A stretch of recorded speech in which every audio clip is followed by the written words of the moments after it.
Most investors calculate cash-on-cash return completely wrong, and it's costing them thousands in missed opportunities. I discovered this after analyzing over 200 rental property deals and realizing why so many beginners fail at real estate investing. Cash-on-cash return measures the annual cash flow you receive compared to the actual cash you invested. Sounds simple, right? Here's where everyone messes up. They only look at the purchase price instead of their total cash invested, including closing costs, repairs, and reserves. Let me break this down. You buy a duplex for $200,000, put 20% down, that's $40,000, plus $8,000 in closing costs and $12,000 in immediate repairs. Your real cash invested is $60,000, not $40,000.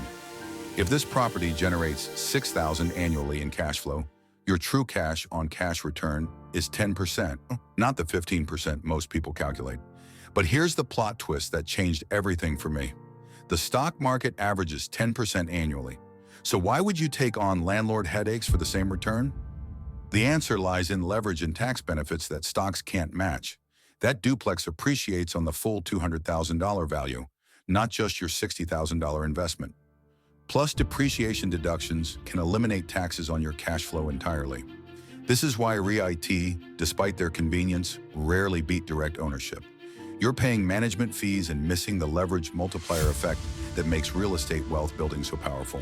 Here's your challenge. Before your next investment decision, calculate the true cash-on-cash return, including all costs, then factor in appreciation and tax benefits. Are you really comparing apples to apples when weighing real estate against other investments? Most people aren't, and that's exactly why they're leaving money on the table.